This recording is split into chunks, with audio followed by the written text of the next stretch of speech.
My life broke the night my family decided I was guilty without asking me anything. We were all in the living room, sitting close like it was a serious meeting. My cousin stood in front of everyone. His voice was calm, steady, and confident. He said I had betrayed him. He said I stole money from the family business and tried to hide it. Every word landed hard. I opened my mouth to speak, but no one looked at me. My mother stared at the floor. My father crossed his arms. An aunt nodded slowly, like the story already made sense. I realized then that they were not listening to find the truth.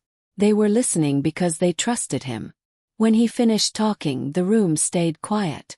Finally, my uncle said it would be best if I stayed away for a while. That sentence hurt more than the lie.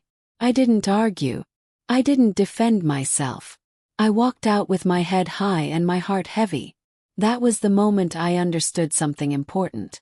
If my family was going to help him ruin me, I would let them. But I would remember everything. Growing up, my cousin was always the favorite. He spoke loudly, laughed easily, and knew how to make people feel comfortable. I was quieter and careful with my words. Adults trusted him more because he sounded confident. After that night, my phone stayed silent. Family meals continued without me. He stepped into my place like I had never existed. I rented a small room and worked long shifts just to survive. Every night, I replayed that meeting in my head. I remembered the way people avoided my eyes. I remembered who looked relieved. I started writing things down in a notebook. Conversations. Small changes. I learned that revenge was not about shouting or fighting. It was about patience. Silence became my shield. I stopped asking why they believed him.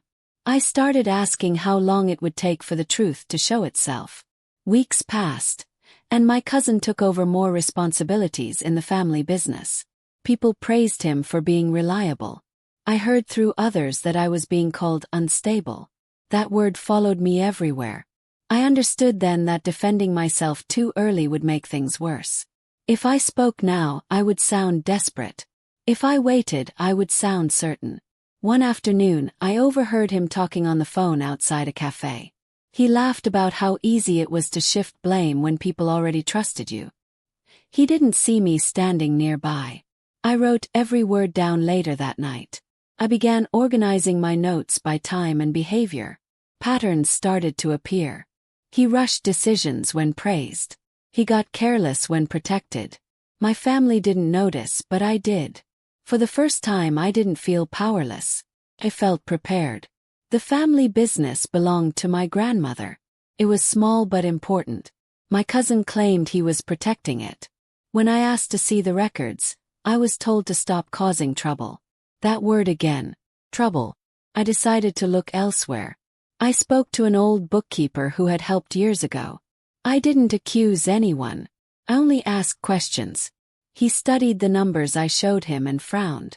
He said the money was moving in strange loops. It looked clean on the surface but risky underneath. He said it would eventually fall apart. That was enough for me. I thanked him and went home. I added a new section to my notebook. Counts, transfers, claiming. I still didn't confront my cousin. I wanted him comfortable. People make mistakes when they feel safe. That winter, my grandmother became very sick. My cousin stepped in quickly and took control. He decided who could visit her. I was told not to come because I caused stress.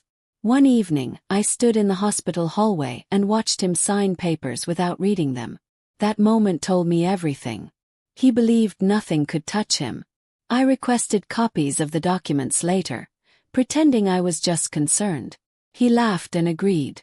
That laugh was careless. At home, I compared the papers to older records. Some dates didn't match. Some signatures felt rushed. It wasn't enough to accuse yet, but it confirmed my suspicions. I slept better that night than I had in months. My cousin's life improved fast. He bought better clothes, drove a nicer car, and talked about moving away. The family praised his ambition. I smiled when I saw them. Inside, I counted days. At a dinner I wasn't invited to but attended anyway. He drank too much. He mentioned an account that only a few people knew about. I noticed 2 relatives exchange looks. I stayed quiet. Truth grows better when left alone.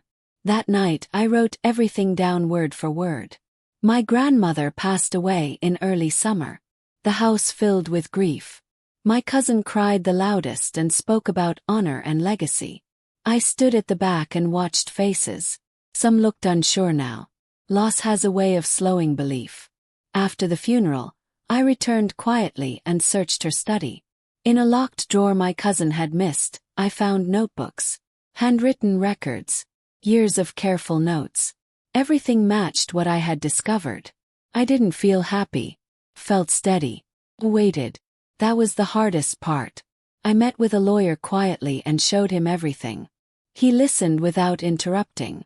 When I finished, he said the truth was strong but timing mattered. I agreed. I locked the notebooks away. My cousin still thought he was safe. That fall, my cousin announced his engagement. The family celebrated like nothing had happened. I congratulated him. He looked surprised. Maybe he thought I was broken. At the party, he told a story that didn't match one he had told before. More people noticed this time. I said nothing. Banks started asking questions. My cousin told everyone it was routine. His smile looked forced now. He called me late at night asking if I had said anything. I told him no. That was true. I didn't need to speak. The truth was already moving. A letter arrived one quiet morning. My cousin read it twice. His hand shook. My father asked his first question. Then another. My cousin had no answers. I stayed seated. When they took him in for questioning, my mother finally looked at me. She asked why I hadn't spoken sooner. I told her I tried. The room felt smaller. Felt finished. As they led him away, he avoided my eyes. This time everyone noticed. After he was taken in, the house felt different. It wasn't loud or dramatic. It was quiet in a heavy way. No one knew what to say anymore. The same people who once spoke with certainty now avoided full sentences. My father walked around like he had lost something important. My mother cleaned the same spot on the table again and again. For the first time, no one asked me to leave the room. That alone said enough. I answered questions when asked, but I didn't explain myself. I had learned that truth didn't need defending anymore. It only needed space. Late that night, an uncle came to my door and apologized. He said he should have listened. I thanked him, but I didn't forgive him. Not yet. Forgiveness was personal. Accountability was public. I wrote the apology down, not to use it, but to remember how quickly certainty can turn into regret. The investigation moved faster than I expected. Bank records were reviewed. Old documents were pulled out. Timelines were rebuilt. Stories that once sounded solid began to crack. Family members started calling me privately. They asked what I knew and when I knew it. I told them calmly. The same words I had wanted to say months ago. Now they listened. That hurt more than the betrayal. I realized then that justice didn't feel like relief. Felt like distance. People began saying they had always felt something was wrong. I didn't correct them. I wrote it down. Not out of anger but clarity. Loyalty was easy when nothing was at risk. Truth was different. He was released for a short time while the case continued.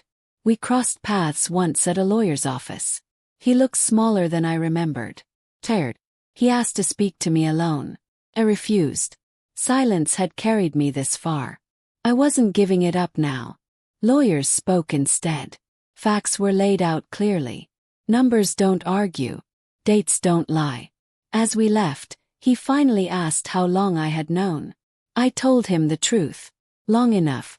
His face changed when he understood what that meant. I didn't need revenge anymore. The truth was doing everything I had planned. The family business was frozen during the case. Work slowed. People whispered. I was asked to help keep things steady. The same people who pushed me away now asked for my help. I agreed, but not out of pride. I did it because the business mattered to my grandmother. I followed her notebooks carefully. Every decision I made was guided by her handwriting. Slowly, trust returned, but it wasn't loud. It was careful.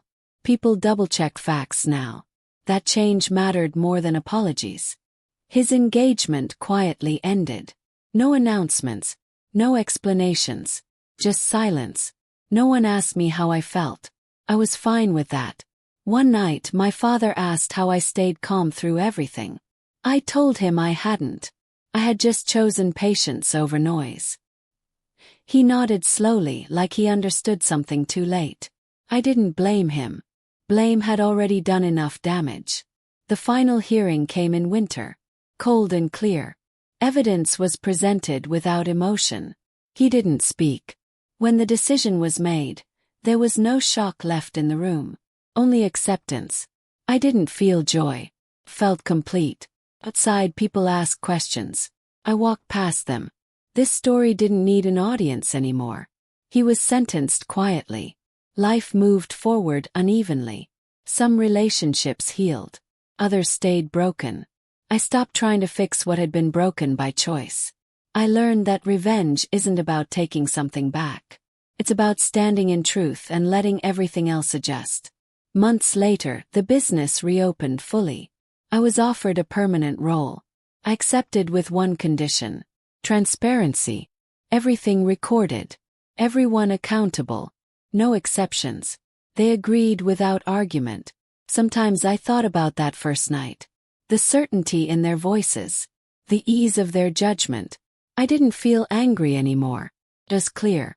A letter arrived from him. He apologized without excuses. He said he didn't expect forgiveness. I didn't respond. Silence had already said enough. At a family gathering later that year, someone new asked who I was. An aunt answered before I could. She said I was the one who held everything together. I smiled politely. He ruined me. My family helped. But in the end, the truth didn't shout. It waited. And it stayed.